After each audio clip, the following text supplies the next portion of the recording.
नमस्कार दोस्तों, मेरा नाम रोहित कुमार। मैं इसके पहले आप लोगों को बताया था रामधारी सिंह दिनकर। रामधारी सिंह दिनकर का जो नाम था उसको मैंने कैपिटल लेटर में लिखा था और कैपिटल लेटर में लिख करके ही बताया था कि उनके नाम में ही छिपा है उनकी रचनाओं के नाम। इसी प्रकार से मैं आप लोगों को फिर बताने वाला हूं मुंशी प्रेमचंद। कितना इंपॉर्टेंट ये है, ये लोग एग्जाम में इतना बार आते हैं। तो मुंशी प्रेमचंद जी का बारे में बताने से पहले मैं इनका थोड़ा इनकी रचनाओं के नाम बताने से पहले मैं थोड़ा इनके जीवन परिचय के बारे में बता दे रहे हैं कि मुंशी प्रेमचंद का जन्म कहाँ हुआ था। बनारस के रहने वाले थे। तो इनका जन्म हुआ था 1880 में। 1880 में 31 जुलाई में पैदा हुए थे। 1936 में बेचारे एक्सपायर कर गए। तो 31 जुलाई 1880 को मुंशी प्रेमचंद जी का जन्म हुआ। तो इनकी मृत्यु भी देख लेते हैं। इनकी जो मृत्यु हुई है वो 8 अक्टूबर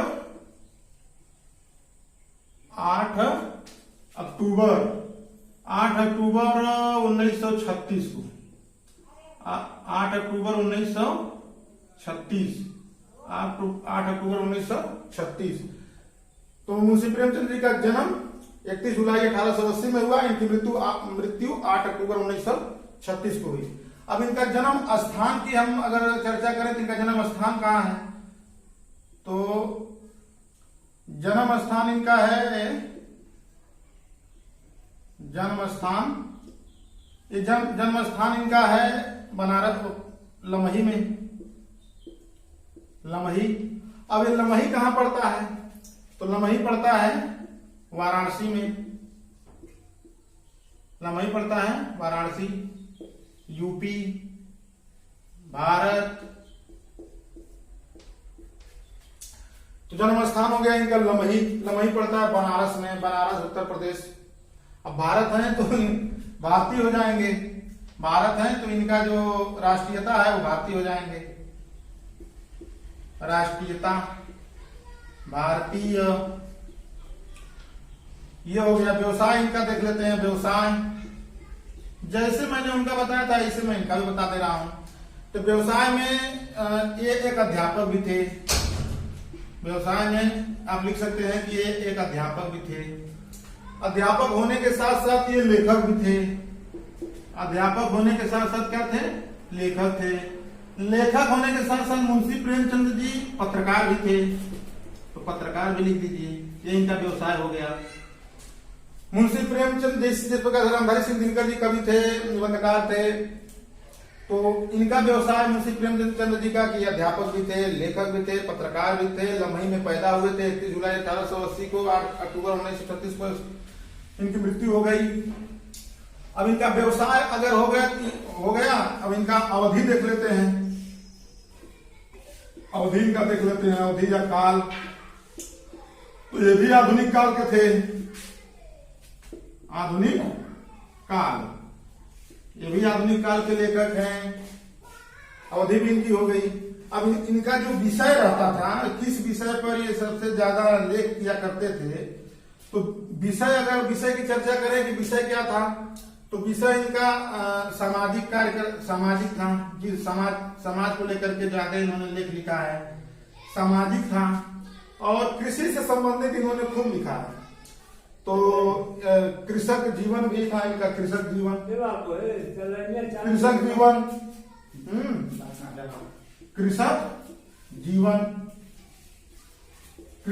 हो गया इनका विषय। जन्म स्थान हो गया लमही, राष्ट्रीयता हो गई भारतीय, व्यवसाय हो गया अध्यापक, लेखक, पत्रकार। अवधि हो गई आधुनिक काल के, विषय हो गया सामाजिक और कृषक जीवन।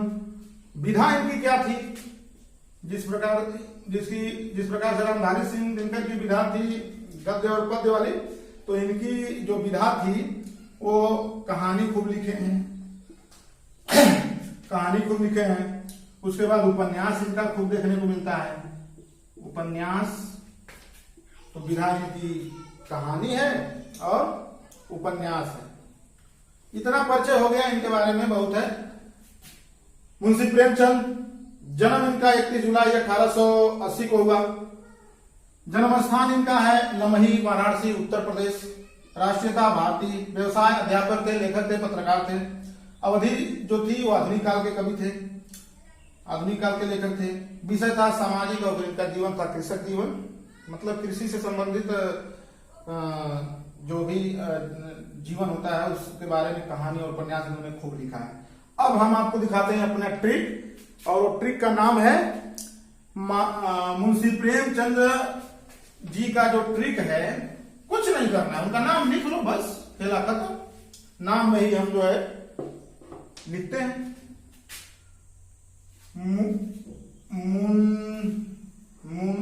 मुंशी मार्कर नहीं चल रहा है क्या?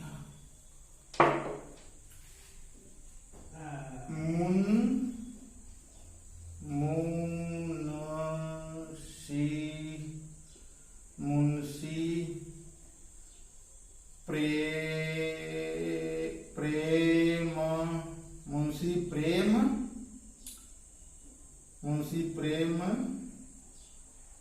ऐसे ना लिख करके, हाँ चलो, मुंशी प्रेम, नीचे नहीं आएगा, मुंशी प्रेमचंद, मुंशी प्रेमचंद,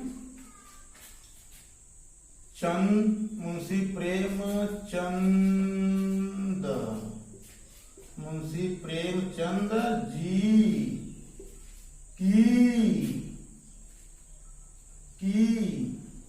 बी, मुंशी प्रेमचंद जी। तो मैंने बताया आपको मुंशी प्रेमचंद जी की बीबी, मुंशी प्रेमचंद जी की बीबी, तो क्या हो गया? मुंशी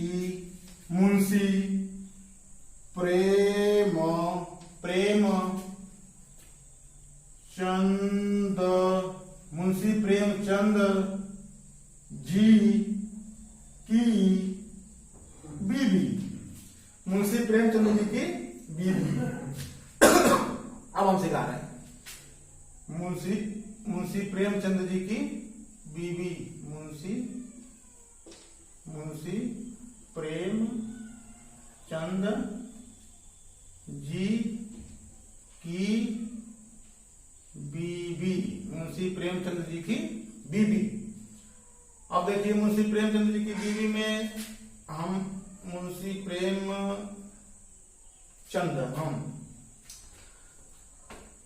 तो यहां हम देख रहे हैं, ये है, पहले यहां से शुरू करते हैं, ये आई को छोड़ो, ये है बूढ़ी काकी, ये कौन सी है? बूढ़ी काकी, बूढ़ी काकी। ये है बड़े घर की बेटी, बड़े घर की बेटी, बड़े घर की बेटी, ये है बड़े घर की बेटी। फिर यही है बड़े भाई साहब, बड़े भाई साहब, बड़े भाई साहब, बड़े भाई साहब। इसके बाद ये है कफन, कफन करबला, कफन करबला, कर्म भूमि, कर्म भूमि। यह है गबन, गबन गोदान, गबन गोदान। यह है गबन गोदान। यह है धिक्कार, ये कौन सा है? धिक्कार, ये कौन सा है? धिक्कार। इसके बाद है, धिक्कार के बाद है दो बैलों की कथा, दो बैलों की कथा, दो बैलों की कथा, दो बैलों की कथा। दो सखियां भी आएगा इसमें, दो बैलों की कथा, दो सखियां। इसको कहां लिखें? दो सखियां, दो सखियां, दो सखियां हो गया, दो बैलों की कथा हो गया, धिक्कार हो गया। एक और इनका है डी से दूसरी शादी, तो दूसरी शादी, दूसरी शादी। चलो इसको बाद में बताते हैं। फिर यन से हो गया नमक का दरोगा। यन से क्या हो गया? नमक का दरोगा। नमक का दरोगा। उसके बाद नमक के दरोगा के बाद नमक का दरोगा। नमक का दरोगा। नमक के दरोगा के बाद ये है आत्माराम। आत्मा राम। आत्मा राम। आत्मा राम। और उसके बाद जो है आत्माराम के बाद क्या है? होली की छुट्टी। यह है होली की छुट्टी। होली की छुट्टी। होली की छुट्टी। होली की छुट्टी के बाद क्या है? ये चरित्र त्रिया है। त्रिया चरित्र उनकी रचना है। तो करबला कर्मभूमि हो गया। ये है चरित्र। चरित्र त्रिया। चरित्र त्रिया। अच्छा चलो चरित्र त्रिया हो गया। उसके बाद चरित्र त्रिया के बाद ये है मंगलसूत्र। मंगलसूत्र। यही मंगलसूत्र अधूरा रह गया। इसी में यही उनका अधूरा उपन्यास है। उसके बाद मतलब ये कौन सा है? ये है रंगभूमि। कौन है? रंगभूमि। रंगभूमि के बाद ये क्या है? इसे जो है वो है ये ईदगाह नहीं है। इसे एक आंच की कसर। एक आंच की कसर। एक आंच की कसर।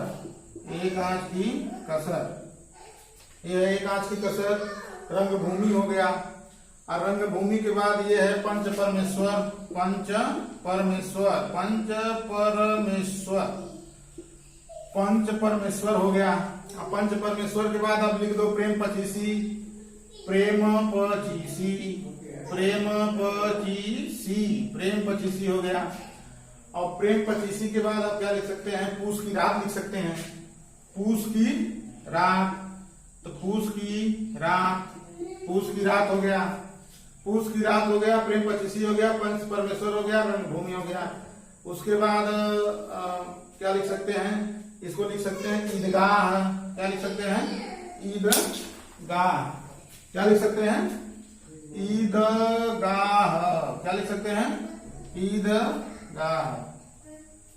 ईदगाह। इसके बाद क्या लिख सकते हैं?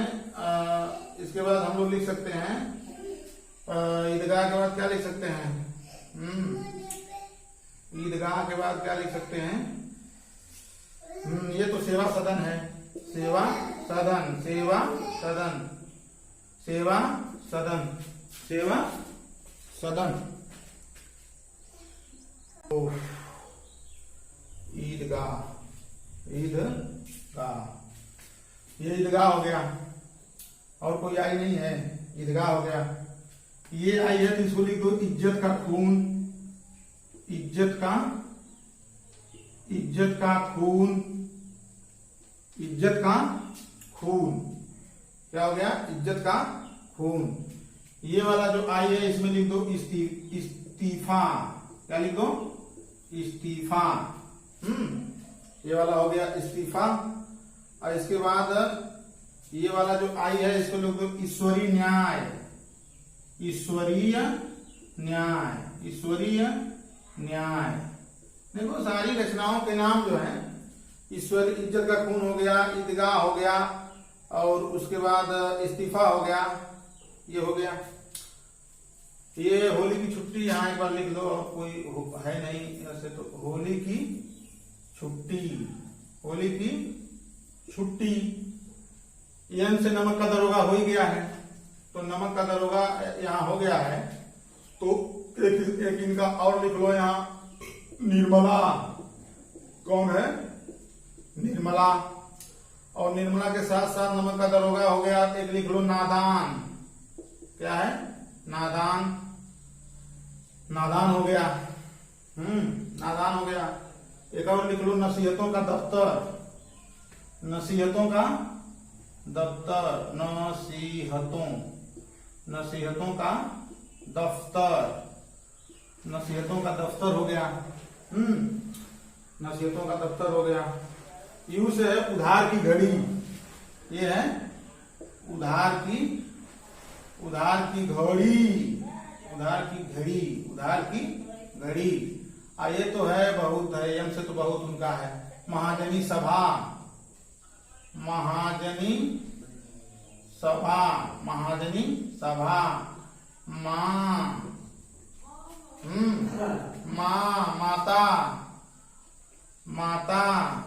माता का हृदय,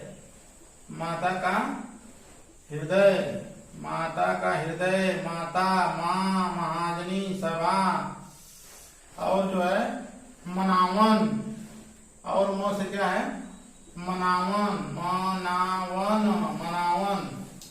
मनावन भी हो गया। फिर एक म से है मैकू हो गया। उसके बाद मुबारक बीमारी, यहां लिखो मुबारक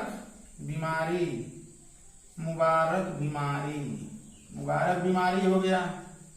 मैकू हो गया, मनावन हो गया, माँ हो गया, माता का हृदय हो गया। और एक इनका यम से है मोटे राम जी शास्त्री। यम से और है मोटे राम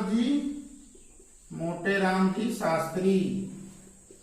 मनावन हो गया, मैकू हो गया, मंगलसूत्र हो गया, मुबारक बीमारी हो गया, महाजनी सभा हो गया, मुबारक बीमारी हो गया, मिलाप।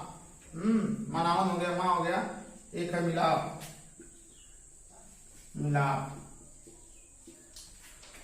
तो मैंने आप लोगों को बताया मुंशी प्रेमचंद जी की बीवी।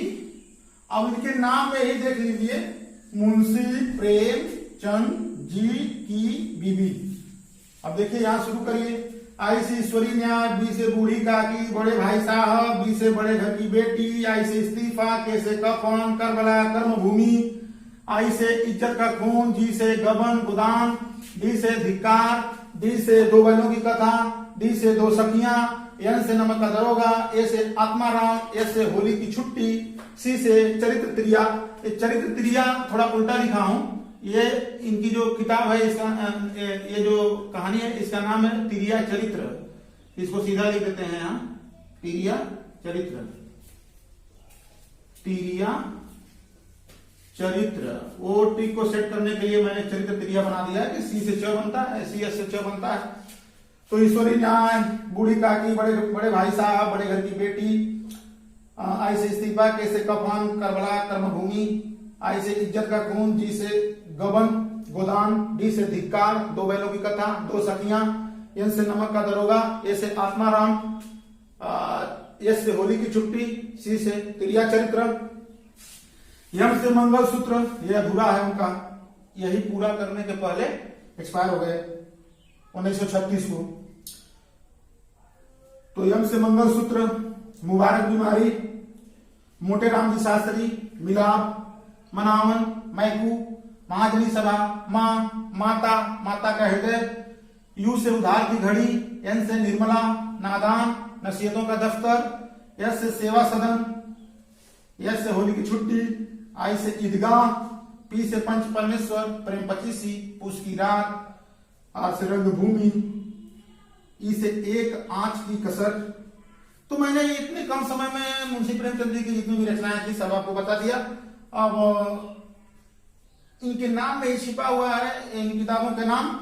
आपको कुछ नहीं करना है, मेरी बात को मानिए। अगर वीडियो अगर अच्छा लगे तो इसको लाइक करिए, शेयर करिए, सब्सक्राइब करिए, अधिक से अधिक लोगों तक ये वीडियो पहुंचाइए, ताकि इतना डिफिकल्ट टॉपिक है किताबों का नाम, उनकी रचनाओं का नाम याद रखना, तो सबके लिए समस्या खड़ा कर दे रहा है। तो मैंने इसको उन्हीं के नाम, अब चूंकि नाम बार बार लिख करके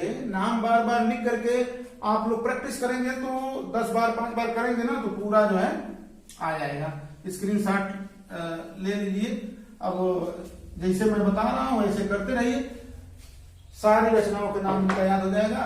जब भी लिखना हो तो लिखिए जब भी लिखना है तो फटाक से लिखिए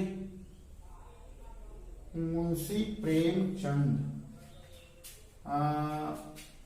मुंशी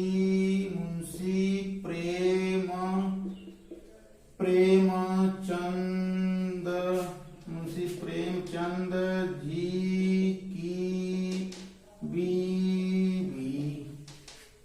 अब ऐसे लिख लीजिए मुंशी प्रेमचंद जी की बीवी। अब ऐसे लिख दो कि ईदगाह है, बूढ़ी काकी है, बड़े भाई साहब है, बड़े घर की बेटी है, ये इज्जत का खून है, यह बड़े घर की बेटी, यही तीनों बता दिया। बड़े घर की बेटी है, ये इस्तीफा है, कफन है, करबला है, कर्मभूमि है, ईश्वरी न्याय है, गोदान है, गबन है, ये दो बैलों की कथा है, दो सखियां है, ये नमक का दरोगा है, निर्मला है, ये निर्मला यहाँ है लेकिन नमक बता दे रहा हूँ, नमक का दरोगा है, आत्माराम है, ये जो है होली की छुट्टी है, ये त्रिया चरित्र है, ये जो है कि मनावन है, मैकू है, माँ है, माता का हृदय है, मनावन है, मैकू है, यह एक आज की कसर है, और ये रंगभूमि है, और ये जो है पूस की रात है, प्रेम पचीसी है, पंच परमेश्वर है। ऐसे ही लिख दो, ऐसे बार बार लिखते चले जाओ तो 2-4 बार लिखोगे ना तो पूरा एकदम रचना आपके माइंड में सेट हो जाएगा।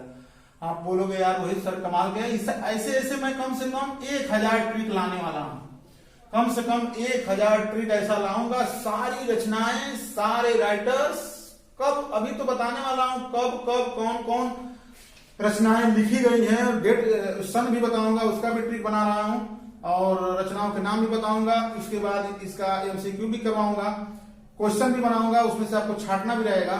अभी तो क्रम से सेट करने के लिए बताऊंगा कि सभी रचनाएं क्रम से सेट करो, कौन सी रचना 1935 में बनी, कौन सी कब बनी, तो ऑप्शन में सब सेट करके देंगे। अभी आप लोग मतलब ये जो ट्रिक है, अगर आप लोगों को पसंद आवे तो उस चैनल को खूब सब्सक्राइब करिए, दोस्तों में शेयर करिए। जितना जल्दी आप लोग शेयर करोगे, जितना इधर बढ़ेगा उतना ही हम मेहनत करेंगे। और कुछ नहीं करना है, चैनल को लाइक करिए, सब्सक्राइब करिए, शेयर करिए, बेल आइकन को बताइए ताकि नेक्स्ट हमारा वीडियो जब आवे तो आप लोग को तुरंत उसका सिग्नल मिले, नोटिफिकेशन मिले। बहुत बहुत धन्यवाद। नमस्कार दोस्तों, मेरा नाम रोहित कुमार। मैं आज आप लोगों के साथ एक धमाकेदार ट्रिक के साथ जो है कि आ रहा हूं। आज मैं आपको बताऊंगा कि हिंदी में रामधारी सिंह दिनकर जी के बारे में बताऊंगा। रामधारी सिंह दिनकर जी के नाम में ही उनकी रचनाओं के नाम छिपे हुए हैं, और आप लोग सोचेंगे कि उनके नाम में ही मैं सारे उनकी रचनाएं जो भी महत्वपूर्ण है सभी उनके नाम से ही मैं बाहर निकलने की कोशिश कर रहा हूं। देखिए धमाकेदार ट्रिक। और अगर आप लोगों को मेरा वीडियो अच्छा लगेगा तो आप लोग लाइक शेयर सब्सक्राइब करिएगा और मेरा उत्साहवर्धन करिएगा, ताकि मैं इससे भी अच्छा वीडियो आप लोगों को भविष्य में ला करके और कुछ सिखाने का प्रयास करूं। तो आज मैं बताने जा रहा हूं रामधारी सिंह दिनकर। रामधारी सिंह दिनकर जी एक लेखक भी हैं और एक कवि भी हैं, एक निबंधकार भी हैं। तो ये लेखक भी हैं, कवि भी हैं, निबंधकार भी हैं, और स्पेशली मुख्य रूप से ये वीर रस की कविता करते थे। तो वीर रस, हिंदी साहित्य में वीर रस में इनकी प्रमुख भूमिका रही है। तो वीर रस के बहुत ही फेमस कवि हुए हैं। अब थोड़ा इनका जीवन परिचय हम लोग जान लेते हैं, उसके बाद इनके नाम में आते हैं। जीवन परिचय आप लोग थोड़ा धैर्य धारण करके देखिए, वीडियो को जरूर देखिए और लाइक करिए, शेयर करिए, सब्सक्राइब करिए, ताकि अन्य लोग भी इसका लाभ उठा सके। तो अब इनके जन्म की बात करते हैं तो इनका जन्म कब हुआ? तो इनका जन्म हुआ है 23 सितंबर 1908 को। 23 सितंबर 1908 को 23 सितंबर 1908 को इनका जन्म हुआ। और ये 24 अप्रैल 1974, 24 अप्रैल 1974 को बेचारे एक्सपायर कर गए। 23 सितंबर 1908 को इनका जन्म हुआ और 24 अप्रैल 1974 तक इनका डेथ हो गया। अब जन्म इनका हो गया, अब इनका जो है कि मृत्यु भी हो गया। अब इनका जन्म स्थान कहाँ है उसको थोड़ा देख लेते हैं। तो इनका जन्म स्थान इनका जो है कि कहाँ है, सिमरिया घाट, सिमरिया घाट। और सिमरिया घाट कहाँ पड़ता है, जिला बेगूसराय, जिला है बेगूसराय। और ये बेगूसराय कहाँ पड़ता है, तो बिहार में पड़ता है, बिहार में। बेगूसराय कहाँ है, बिहार में। अब इनका व्यवसाय, अगर व्यवसाय लिखेंगे तो व्यवसाय में हो जाएगा, व्यवसाय क्या है इनका, लेखक थे, व्यवसाय। अगर व्यवसाय तो क्या लिख सकते हैं, लेखक लिख सकते हैं। लेखक के साथ साथ कवि लिख सकते हैं, कवि के साथ साथ निबंधकार लिख सकते हैं, निबंधकार लिख सकते हैं। उसके बाद अगर इनकी राष्ट्रीयता की बात करें तो इनकी राष्ट्रीयता क्या है, तो बिहार के हैं तो स्वाभाविक है कि भारतीय होंगे। अगर राष्ट्रीयता अगर देखें तो बिहार के हैं तो बिहार भारत का राज्य है तो भारतीय हो जाएंगे। अगर इनके हम काल की बात करें कि किस काल में ये मतलब रचना किए हैं, तो ये आधुनिक काल में किए हैं, आधुनिक काल। अगर काल की बात करें तो आधुनिक काल के रचनाकार हैं, निबंधकार हैं, वीर रस के श्रेष्ठ कवि हैं। अगर हम इनकी विधा की बात करें कि किस विधा में ये रचना करते थे, तो अगर विधा की बात करें तो ये गद्य में भी लिखते थे और पद्य में भी लिखते थे। यानी गद्य में भी लिखते थे, गद्य शैली और पद्य शैली। और ये जब गद्य और पद्य, गद्य में भी लिखते थे, पद्य में भी लिखते थे। लेकिन अगर गद्य पद्य मिल जाता है तो ये हो जाता है चंपू शैली। गद्य पद्य अगर मिल जाता है तो ये हो जाता है चंपू शैली। गद्य पद्य दोनों के मिलने से चंपू शैली बन जाता है। लेकिन अगर रामधारी सिंह दिनकर जी की शैली विधा देखेंगे तो गद्य में भी लिखते थे और पद्य में भी लिखते थे। अब इनके बारे में क्या हम मतलब हो गया जितना इनके बारे में जानकारी करना था। रामधारी सिंह दिनकर का जन्म 23 सितंबर 1908 को हुआ, 24 अप्रैल 1974 में एक्सपायर कर गए। वीर रस के कवि हैं, लेखक भी हैं, कवि भी हैं, निबंधकार भी हैं। स्थान जहां ये पैदा हुए थे वो सिमरिया घाट, स्क्रीनशॉट आप लोग ले सकते हैं। जहां पर ये पैदा हुए वो सिमरिया घाट। सिमरिया घाट कहां पड़ता है, तो बिहार में एक जिला है जिसका नाम बेगूसराय। तो बेगूसराय में इनका जन्म हुआ। इनका व्यवसाय की बात करें तो भाई लेखक हैं, निबंधकार हैं, कवि हैं। तो ये लेखक और कवि और निबंधकार ये इनका व्यवसाय में लिख सकते हैं। राष्ट्रीयता बिहार के रहने वाले हैं, बेगूसराय का जन्म हुआ तो राष्ट्रीयता भारतीय हो जाएंगे। काल की बात करें तो आधुनिक काल के कवि हैं। विधा की बात करें तो गद्य में भी लिखे हैं, पद्य में भी लिखे हैं। और गद्य और पद्य दोनों को मिला करके अगर कोई रचना की जाती है तो उसको चंपू शैली कहते हैं। चलिए अब हम आप लोगों को सिखा रहे हैं वो ट्रिक, वो जादुई ट्रिक आप लोगों को दिखा रहे हैं।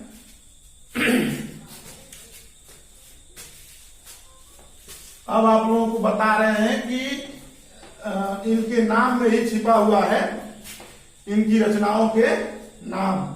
अगर आप लोगों को यह वीडियो अच्छा लगेगा तो लाइक और शेयर जरूर करिए, सब्सक्राइब भी करिए। रामधारी सिंह दिनकर, तो रामधारी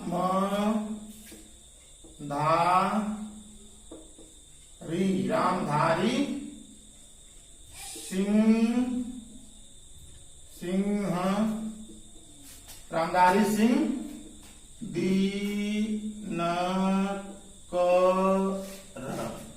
रामधारी सिंह दिनकर। अब आप लोग ध्यान दीजिएगा, इसी में छिपा हुआ है इनकी रचनाओं के नाम। इसी में छिपा है इनकी रचनाओं के नाम। बहुत ध्यान से सुनिएगा, 2-4 बार प्रैक्टिस करिएगा, सारी रचनाएं इनकी महत्वपूर्ण आ जाएंगी। रामधारी सिंह दिनकर। ये देखिए, ये आर है, आर का मतलब हो गया रेणुका। ये क्या है? रेणुका। रेणुका जो है इनकी रचना है। रामधारी सिंह दिनकर की फेमस रचना है रेणुका। ये है, ए से हो गया आत्मा की। ये कौन सी रचना है? आत्मा की आंखें। कौन सी रचना है? आत्मा की आंखें। आत्मा की आंखें। ध्यान से देखते जाइएगा कैसे मैं सेट कर रहा हूं। आत्मा की आंखें। उसके बाद ये देखिए, सबसे फेमस रचना है, इसका नाम है कुरुक्षेत्र। क्या नाम है? कुरुक्षेत्र। ये कुरुक्षेत्र इनकी बहुत ही फेमस रचना है। और जो यन वाला है, ये है नीम के पत्ते। ये कौन सी रचना है? नीम के पत्ते। ध्यान से सुनते जाइएगा, नीम के पत्ते। और ये जो आई वाली है, ये आई वाली जो रचना है वो है इतिहास के आंसू। ये कौन सी रचना है? इतिहास के आंसू। ध्यान से सुनिएगा, इतिहास के आंसू। ये सब रामधारी सिंह दिनकर जी की रचना है। ध्यान से सुनिएगा। इतिहास के आंसू हो गया। और ये जो रचना है डी से, ये है धूप और छां। ये कौन सी रचना है? धूप और छां। धूप और छां। इसके बाद ये जो रचना है, इसका नाम है हारे को हरिनाम। क्या नाम है? हारे को हरि नाम। हारे को हरिनाम। उसके बाद जो ये हारे को हरिनाम भी लिख सकते हैं और हुंकार भी लिख सकते हैं। चलो, हुंकार यहाँ है। हारे को हरिनाम। उसके बाद जो है कि ये कौन, जी वाली जो कौन रचना है, जी वाली जो रचना है वो रामधारी सिंह दिनकर। अच्छा, ये तो नील कुसुम है।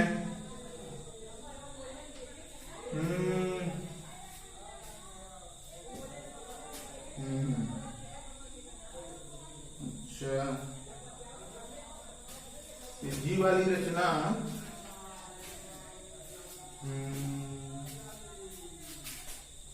तो रेणुका हो गया। आर से रेणुका हो गया। ए से आत्मा की आंखें हो गया। के से कुरुक्षेत्र हो गया। एन से नीम के पत्ते हो गया। आई से इतिहास के आंसू हो गया। डी से धूप और छां हो गया। और जी से हाँ, गांधी जी 1968 में लिखे हैं। गांधी जी। गांधी जी ये 1968 की है। और ये आई से इतिहास के आंसू। इतिहास के आंसू। इतिहास के आंसू। इतिहास के आंसू। उसके बाद यश से जो है संस्कृत के 4 अध्याय इनकी सबसे फेमस रचना है। संस्कृत के, अरे ये इतिहास के आंसू नहीं है, ये नीम के पत्ते हो गया। नीम के पत्ते के बाद इनकी जो रचना है, नीम के पत्ते की बाद इनकी रचना नील कुसुम। हाँ, तो नील कुसुम। नील कुसुम हो गया। आई से इतिहास के आंसू हो गया। इतिहास के आंसू हो गया। अब बार बार आई आ गया, तो अब इतिहास के आंसू कई बार नहीं लिखेंगे। अब इतिहास के आंसू कई बार नहीं लिखेंगे, लेकिन अब ये एक तो रेणुका हो गया, ये रसवंती है। ये कौन है? रसवंती है। ये रसवंती उनकी रचना हो गई। और ये जो है अर्धनारीश्वर है,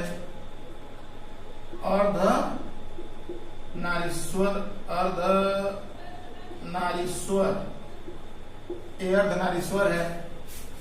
और ये यश से कहा गया, ये हारे को हरिनाम है तो ये हुंकार है, हारे को हरिनाम तो ये हुंकार है,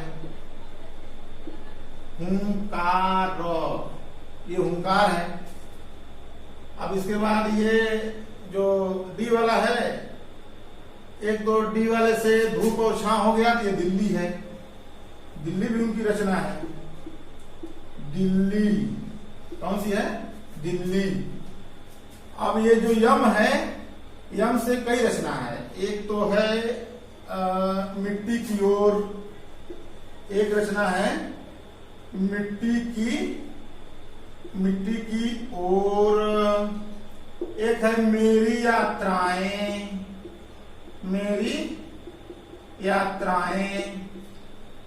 मिट्टी की ओर हो गया, मेरी यात्राएं हो गया। एक और है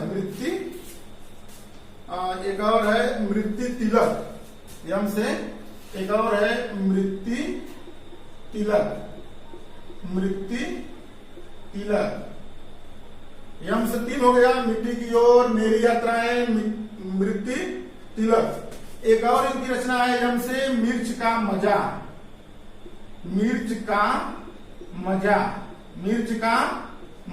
ये भी इनकी रचनाएं हैं, मिर्च का मजा। अब जो है कि ये भी एक हो गया अर्धनारीश्वर, एक हो गया आत्मा की आंखें, तो ये भी एक कई बार आ गया है, इसलिए इसको भी छोड़ते हैं। ये हैं आर से एक तो रेणुका हो गया, एक आर से रेणुका हो गया, एक आर से कहा गया रेणुका, और रश्मिरथी हो गया। रश्मिरथी अभी नहीं हुआ है, रेणुका हो गया, रसवंती हो गया, अभी रश्मिरथी बाकी है। और रेणुका हो गया, रसवंती कहाँ गया? रेणुका हो गया, रसवंती में कहीं लिखा हूं, हाँ यहाँ है। तो रेणुका हो गया, रसवंती हो गया, अब रश्मिरथी बचा है, रश्मिरथी इनकी रचना है। उसके बाद इनकी आर से एक और रचना है रेती के फूल, रेती के फूल भी इनकी रचना है। और रेती के फूल में के बाद एक इनकी रचना है कि राष्ट्रभाषा और राष्ट्रीय एकता, राष्ट्रभाषा और राष्ट्रीय एकता। तो राष्ट्रभाषा और राष्ट्रीय एकता। तो आर से रेणुका हो गया, रश्मिरथी हो गया, रसवंती हो गया, रेती के फूल हो गया, राष्ट्रभाषा और राष्ट्रीय एकता हो गया। ये रश्मिरथी, रसवंती, रेणुका, इसी में एक बगल में लिख लो रश्मिलोक, उनकी ये भी एक रचना है, रश्मिलोक।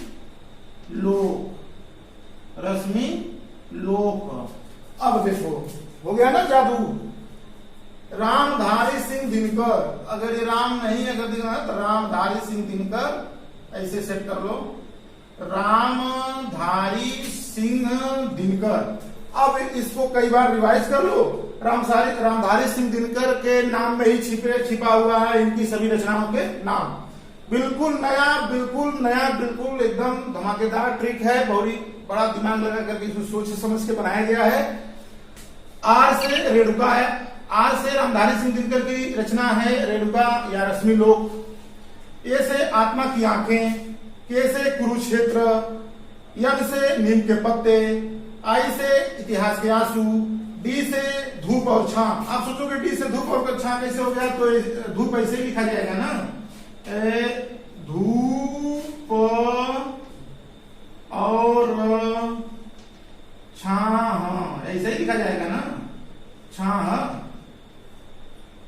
तो डी से धूप और छां, यक्ष से हारे को हरिनाम,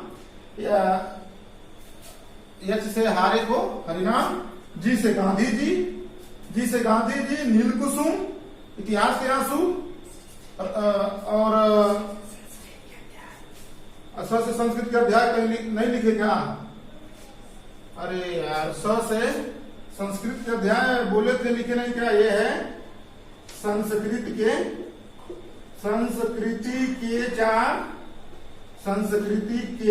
4 अध्याय, संस्कृत के 4 अध्याय। तो संस्कृत के 4 अध्याय के बाद एक और है, सांध्य गीत भी है। सांध्य गीत स से तो दूठ मिल गया, एक तो संस्कृत के 4 अध्याय मिल गया, एक सांध्य गीत मिल गया। अब देखो बिल्कुल कमाल हो गया।